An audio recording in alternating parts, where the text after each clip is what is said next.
India की शुरुआत करते हैं और आज हम एक पर्सनलाइज्ड इंडिकेटर की बात करेंगे जिसका नाम है MACD। ठीक है, MACD को सीखेंगे, उसके लॉजिक को समझेंगे, उसके बेस मॉडल को समझेंगे बना कैसे है, ठीक है, और उसके एग्जीक्यूशन प्रोसेस को समझेंगे। MACD को यूज़ करने के कई एक तरीके हैं जिसके कुछ फॉर्मेशन आज हम लोग डिस्कस कर लेंगे। ठीक है, चलिए MACD को यूज़ करते हैं, कैसे करते हैं, ठीक है, वो सारी चीज़ें आज हम लोग डिस्कस करेंगे और फिर कुछ चीज़ें जो रह जाएंगी वो नेक्स्ट सेशन में हम लोग डिस्कस करेंगे। आप लोगों को अगर पसंद आता है और आगे के जो इसके ट्रिक्स है, देखिए MACD एकदम ऐसे काम करता है कि आप प्राइस को हैक कर सकते हैं। ठीक है, एक चलते हुए बाजार में आप प्रेडिक्ट कर सकते हैं कि अब ये गिरने वाला है, इस तरीके से।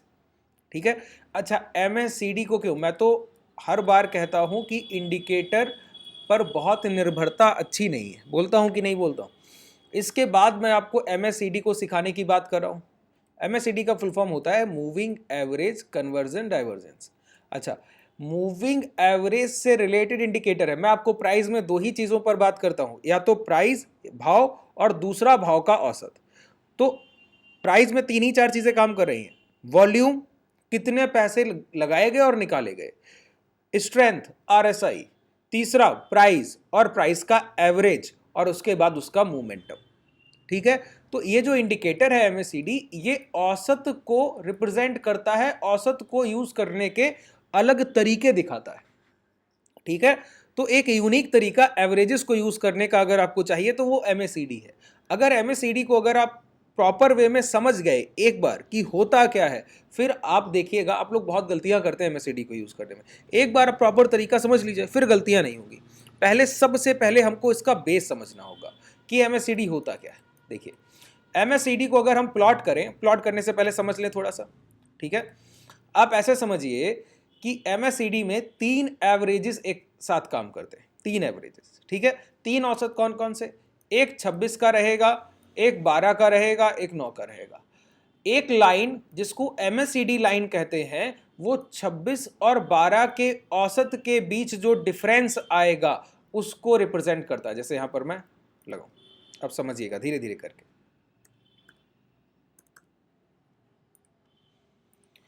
ये ठीक है, अब इसके सेटिंग्स में चले जाइए। ठीक है, ये देखिए स्लो लेंथ कितना है, फास्ट लेंथ 12 और सिग्नल लेंथ कौन है, 9। अब इसी को समझना, यही मैंने 26 12 9 बताया। ठीक है, अच्छा अब इसको हम लोग बाद में दोबारा से लगा लेंगे, पहले इसका लॉजिक समझ लेते हैं। मेरा कहना क्या है कि औसत एवरेज, पहले अगर आप पिछली 26 कैंडल्स की क्लोजिंग को उठाकर उसका औसत निकालिए। जैसे कि ये मैं 20 मिनट का चार्ट, कोई भी टाइम फ्रेम आप यूज कर सकते हैं MACD के लिए। ठीक है, अभी मैं 20 मिनट के चार्ट पर बैठा हूं। ठीक है, तो 20 मिनट के चार्ट में जो आखिरी की 26 कैंडल बनी है उनका एवरेज, ठीक है, लास्ट की 26 कैंडल।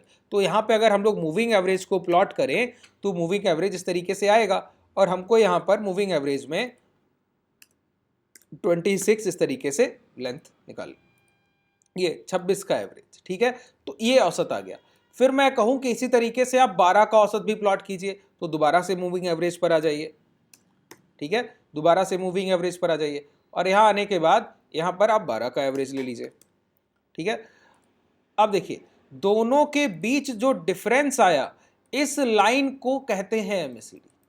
इस लाइन को जो डिफरेंस को रिप्रेजेंट करेगा, उसका औसत जो लेकर आएगा वो MACD लाइन। ठीक है, अच्छा MACD लाइन सीधा सा अगर 26 के औसत और 12 के औसत के बीच के अंतर को जो रिप्रेजेंट कर रहा है वो MACD का लाइन। MACD का लाइन कौन सा होता है अभी दिखाऊंगा। ठीक है, और अब सोचिए 26 का औसत, 26 पिछली 26 कैंडल में खरीदारी हुई और 12 कैंडल में उससे ज्यादा खरीदारी हुई, तो 26 के औसत के ऊपर 12 का औसत आ गया। तो इसका मतलब क्या है, ये जो है लास्ट 12 कैंडल्स की खरीदारी, 20-20 मिनट की 12 कैंडल और 26 कैंडल 20 मिनट की। ठीक है, तो 12 कैंडल 20 मिनट की कम समय लिया और 26 कैंडल बहुत दूर देर की हो गई। तो 26 कैंडल पहले सेलिंग आई, तो बहुत समय पहले सेलिंग आई थी, और 12 कैंडल पहले बाइंग उठ गई, और इतनी उठी कि 26 कैंडल्स का औसत ब्रेक कर दिया, एवरेज ब्रेक कर दिया। तो ये एक फास्ट लाइन हुआ ना, ये एक तेज जो मोमेंटम चल रहा है, रिसेंट फास्ट मोमेंटम चल रहा है बाजार में, उसको प्रेजेंट कर रहा है। और 26 किसको रिप्रेजेंट कर रहा है? एक स्लो मोमेंटम, क्योंकि ये पिछला औसत उठा रहा है, भारी औसत है। जैसे कि अगर मैं इसी प्राइस में, ध्यान से समझिए, यहां से लेकर यहां तक एक एवरेज लूं और फिर यहां से लेकर यहां तक एवरेज लूं, और ये प्राइस यहां से यहां तक अभी तो कंसोलिडेशन करता हुआ दिखता है, अगर ये ऊपर जाते हुए दिखता तो इन कैंडल्स का एवरेज इसके एवरेज को ब्रेक कर रहा होता, क्योंकि वो मोमेंटम लाइन होती। तो एमएसईडी इन दोनों मोमेंटम लाइन, दोनों औसत के बीच का जो डिफरेंस है वो रिप्रेजेंट करता है। तो सोचिए कितना एक्यूरेट होगा, कितना एक्यूरेसी होगी। फिर इसके बाद ट्रेंड कब डिसाइड होता है? जब 26 और 12 की डिफरेंस की लाइन जो कि एमएसईडी है वो जब क्रॉस ओवर करती है 9 की स्मूथिंग लाइन को, तब 9 के औसत को जब वो क्रॉस ओवर करती है तब वहां पर मोमेंटम की शुरुआत होती है, तब वहां पर मोमेंटम की शुरुआत। जैसे अब इसका हम लोग एक फिगर आउट बेस नॉलेज यहां पर ले लेते हैं। देखिए अब समझ गए ना? तो देखिए यहां पर अगर आप देखें तो 26 12 9 विजिबिलिटी में अगर आप देखें तो यहां पर एमएसईडी लाइन ग्रीन है और सिग्नल लाइन रेड है। ये सिग्नल लाइन 9 का एवरेज है, यहां पर देखिए सिग्नल स्ट्रेंथ लेंथ 9 का एवरेज है ना। तो देखिए फिर से दिखा दूं, कोई तकलीफ नहीं होनी चाहिए। देखिए सिग्नल लाइन येलो लाइन है और एमएसईडी कौन सा है? ब्लू लाइन है। तो जब भी येलो लाइन को ब्लू लाइन नीचे की तरफ क्रॉस ओवर करे तो समझिए प्राइस यहां से गिरने वाला है, ठीक है।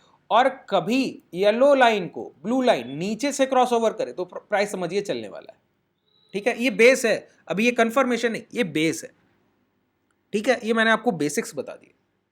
अब इसका एक एक यूज बताऊंगा, ठीक है। जैसे यहां पर अगर आप गौर करें तो प्राइस यहां पर एक बार ऊपर जाने के बाद इसके नीचे आ रहा है, नीचे आ रहा है। तो यहां पर देखिए ये स्मूथिंग लाइन है ना। तो यहां पर प्राइस में क्या आता है? डाउनफॉल आता है, आता है डाउनफॉल। क्लियर हुआ आपको? ठीक है।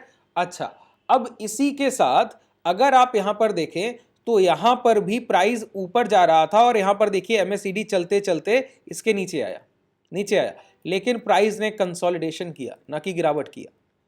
एमएसईडी नीचे आया 9 की लाइन के ऊपर, येलो लाइन के नीचे आया कि नहीं आया, लेकिन प्राइस ने कंसोलिडेशन किया।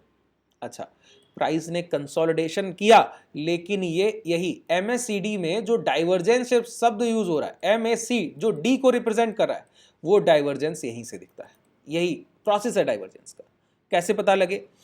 जो मैं आपको प्राइजेक्शन में एम का फॉर्मेशन पढ़ाता हूं कि प्राइस एक ऊपर गया, लौट कर आया, फिर हायर साइड मोमेंटम किया, प्रीवियस स्विंग हाई को निकालने से पहले लौटा और लो ब्रेक कर दिया, तो प्राइस वहां से गिर जाता है। इसी तरीके से अगर किसी प्राइस की स्ट्रेंथ, स्ट्रेंथ का मतलब है प्राइस की जो मजबूती है वो कम हो रही होगी और फिर भी प्राइस ऊपर जा रहा है, तो उसका एमएसईडी लाइन जो है वो स्मूथिंग लाइन 9 के एवरेज को, मतलब ये ब्लू लाइन येलो लाइन को क्रॉस ओवर करेगी। प्राइस ऊपर जा रहा होगा और स्मूथिंग लाइन नीचे की तरफ जा रही होगी। समझ लीजिएगा कि अब अगर कहीं भी एमएसईडी में एम फॉर्मेशन एक बार भी बनता हुआ दिखे तो हाई ब्रेक होने से पहले अगर प्राइस वहां से घूमे और दोबारा लो ब्रेक कर दे तो शॉर्ट कीजिएगा, वहां से प्राइस गिर जाएगा। देखिए यहां पर प्राइस ऊपर जा रहा है और स्मूथिंग लाइन यहीं से नीचे आ गया, आ गया। अब देखिए प्राइस ने नए हाई लगाए लेकिन एमएसईडी ने कोई नया हाई नहीं लगाया। देखिए इस प्रीवियस हाई के ऊपर नहीं निकल पा रहा है, क्या हाई नए हाई लगाएगा, ठीक है। और प्राइस नया हाई लगा रहा है, इसका मतलब है अब प्राइस में बड़ा मोमेंटम ना के बराबर। आज का प्राइजेक्शन है ये रिसेंट। एम फॉर्मेशन को ट्रेड करना है तो एमएसईडी सबसे बेहतर, डब्ल्यू फॉर्मेशन को ट्रेड करना है एमएसईडी सबसे बेहतर, सबसे बेस्ट है आपके लिए। आप बस इसको एक बार इंप्लीमेंट करना सीखिए, कैसे उपयोग करेंगे, बस जो मैं आपको लॉजिक बता रहा हूं वो आपको याद रहने चाहिए, ठीक है। अब देखिए प्राइस ऊपर जा रहा है लेकिन उसकी स्ट्रेंथ गिर रही है, भाव की जो मजबूती है वो गिर रही है। क्यों? औसत अगर आपका गिरने लगा, एवरेज आपका गिरने लगा। एवरेज कब गिरेगा बताइए? एवरेज सिंपल है ना, अगर आज किसी प्राइस की क्लोजिंग 100 रुपए है, कल 120 है तो उसका औसत 110 हो गया, अगले दिन फिर 130 है तो उसका औसत आ गया ना 120 के आसपास। बात से क्लियर हो रही? अगले दिन फिर 140 है तो एवरेज इसका बढ़कर फिर 122 123 ऐसे बढ़ता रहेगा हर बार। मानते हैं इस बात को? लेकिन अगर यहीं पर अभी तक क्लोजिंग 110 120 130 होती रही और अब क्लोजिंग जो है वही 120 120 और फिर एक दिन 115 112, तो अब क्या है? एवरेज गिरने लगेगा और एवरेज कवर अप करेगा जब कॉन्जिक्यूटिव 3 से 4 क्लोजिंग अच्छी होंगी तब। मानते हैं इस बात को? तो जब एवरेज आपका नीचे आ रहा है और प्राइस ऊपर जा रहा है, मतलब आपकी स्ट्रेंथ कमजोर हो रही। वो प्रीवियस डिमांड है जो प्राइस को ऊपर लेकर जा रही, वो रिटेलर्स की खरीदारी होगी जो प्राइस को ऊपर लेकर जा रही। प्राइस अब ऊपर जाना नहीं चाहता है, तो वो क्लैरिटी आपको यहां पर मिल जाएगी कि अब बॉटम बन सकता है, कि प्राइस इस तरीके के एम फॉर्मेशन बना सकता है। तो पहली बार शॉर्ट करने की कोशिश की, प्राइस कंसोलिडेशन कर गया तो एग्जिट किया, प्राइस से निकल गए।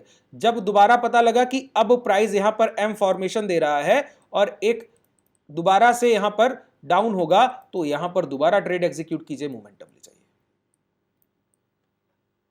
ठीक है, सिंपल प्रोसेस है, कुछ भी तकलीफ दे लगा आपको नहीं। अच्छा, अब MACD के साथ अगर आप प्राइस एक्शन को देखिए, इसके कई सारे हैक हैं जिनको मैं क्लासेस में भी डिस्कस करता हूं, कुछ एक और पार्ट मैं आपके लिए ले आऊंगा। अगर आप लोग कमेंट करेंगे कि MACD के, और आपको बेसिकली ऑप्शन बाइंग इससे बहुत अच्छी होती है। ऑप्शन बाइंग जो इससे करते हैं ट्रेडर्स, उनको बहुत लाभ होता है। ठीक है, हैजिंग में भी बहुत बेनिफिशियल है, और ऑप्शन बाइंग अगर आप करते हैं तो बहुत लाभ होता है। अगर आप इसके साथ प्राइस एक्शन के साथ ही अगर आप एक चीज को मिक्स कर लें, प्राइस एक्शन विद MACD, तो समझिए सोने पे सुहागा है। अब आपका ये जो कॉम्बिनेशन है, ये आपको गलती करने से बचाएगा। एक बार नहीं, बार बार। मैंने क्या बोला? एक बार नहीं, बार बार। अब देखिए सिंपल क्या बोल रहा हूं मैं, ध्यान से देखिए, इसी प्राइस एक्शन को समझा रहा हूं जो यहां पर हुआ। कोई प्राइस नीचे आया, नीचे आने के बाद उसमें एक लोअर लेवल लग गया। मैंने कहा गिरते हुए प्राइस को कभी शॉर्ट नहीं करते, अगर वो कहीं रुकने लगे तो लॉन्ग करने का देखेंगे, है ना। तो प्राइस रुकने लगा, ठीक है, प्राइस रुकने लगा और थोड़ा बहुत नीचे आने की कोशिश कर रहा है, लेकिन लो ब्रेक करने से बच रहा है, हर बार लो ब्रेक करने से बच रहा है। और उसका MACD जो है, वो स्ट्रेंथ उसका मजबूत होता जा रहा है। ये देखिए, स्ट्रेंथ स्ट्रांग हो रहा है और प्राइस अब गिरने से बच रहा है, प्रीवियस स्विंग लो ब्रेक करने से बच रहा है। इसका मतलब है ये सपोर्ट एक वैलिड सपोर्ट की तरह काम करेगा। सपोर्ट वैलिड है कि नहीं, सपोर्ट वैलिडेशन MACD से आपको क्लियर हो जाएगा। अब अगर वहां से आपको एक दोबारा से रिवर्सल दिखे प्राइस में और MACD कुछ इस तरीके का स्ट्रक्चर प्रेजेंट कर रहा हो, तो समझ लीजिएगा कि कोई भी स्विंग हाई निकलेगा तो लॉन्ग करने का मौका मिलेगा, बाजार एक मोमेंटम देगा ही देगा ही। देखिए कितना प्यारा प्राइस एक्शन है सर। प्राइस गिर रहा है, गिरते हुए नीचे आया, अभी ये एक सपोर्ट लेवल बन गए, प्राइस यहां पर आ गया। ठीक है, मैंने क्या कहा, प्राइस ऊपर जाने की कोशिश करे, नीचे आए, ऊपर जाने की कोशिश करे और नीचे आए, लेकिन लास्ट स्विंग लो सपोर्ट को ब्रेक करने से बचे और यहां पर एक डाइवर्जन दिख रहा हो कि MACD ऊपर की तरफ, स्ट्रेंथ इसकी पॉजिटिव हो रही है, स्ट्रेंथ इसकी क्या हो रही है, पॉजिटिव हो रही है, और प्राइस डिक्लाइन हो रहा है, लेकिन प्रीवियस स्विंग लो ब्रेक नहीं कर रहा है। मैंने क्या कहा, यहां से जो रिवर्सल दिखे इस हाई के ऊपर लॉन्ग कर दीजिए, प्राइस आपको मोमेंटम देने जा रहा है। सिंपल था, कुछ भी ऐसा लगा जो आपको ना समझ में आया? देखिए बहुत छोटी छोटी सी चीजें। इसी तरीके से रिजेक्शन के लिए भी है, अगर रिजेक्शन प्राइस करेगा उसका भी फॉर्मेशन बिल्कुल ऐसा ही है, कुछ भी अलग नहीं होता है। ठीक है, बिल्कुल एक जैसा है। ठीक है, अब इसमें जो और चीजें और कंपोनेंट है उनको हम साथ ले आ सकते हैं। ठीक है, तो अब रिजेक्शन के लिए आप पूछेंगे रिजेक्शन कैसे काम कर, रिजेक्शन ऐसे काम करता है। देखिए ना, यहां पर काम कर रहा है ना आपके सामने रिजेक्शन, है ना, कि आपको पता लग रहा है कि लास्ट स्विंग हाई ब्रेक हुए, लेकिन MACD में उतना स्ट्रेंथ अभी तक नहीं बना तो प्राइस क्या करेगा, अगर MACD के हाई ब्रेक नहीं हुए तो लॉन्ग करने से बचना है, और लॉन्ग करने से अगर आप बच गए तो देखिए प्राइस दोबारा डे हाई के अंदर आया, trade the trap triple T का कॉन्सेप्ट बनता है यहां पर, है ना, और प्राइस यहां पर लो ब्रेक किया, इस सॉरी ये एवरेज जो 26 और 12 का डिफरेंस है वो येलो लाइन को ब्रेक कर रहा है, तो बिल्कुल क्लियर हो गया कि यहां पर शॉर्ट सेलिंग बनेगी। ठीक है, प्राइस का कॉम्बिनेशन कि प्राइस अपने प्रीवियस डे हाई ब्रेक करे और दोबारा लौट कर आ जाए, एक तो ट्रेड द ट्रैप हो गया और ऊपर से MACD में एक सिग्नल मिल रहा है शॉर्ट करने का। अब दो मल्टीपल आपके पास क्लैरिफिकेशन है, एक ट्रेड को एग्जीक्यूट करने के दो कारण हैं आपके पास, एग्जीक्यूट कीजिए, गलती की संभावना ही कहां रह गई। ठीक है, ये जो तरीका है, ये जो प्रोसेस है, ये आपको प्रॉफिटेबल बनाएगा। चलिए आज के लिए पर्याप्त है। अगर कोई भी डाउट रह गया हो तो मुझे कमेंट सेक्शन में बताइएगा। अगर आप हमसे जुड़ना चाहते हैं तो डिस्क्रिप्शन में आपके पास टेलीग्राम का लिंक है, कॉन्टैक्ट डिटेल है, आप क्लासेस को भी ज्वाइन कर सकते हैं। चलिए शुभ रात्रि, धन्यवाद।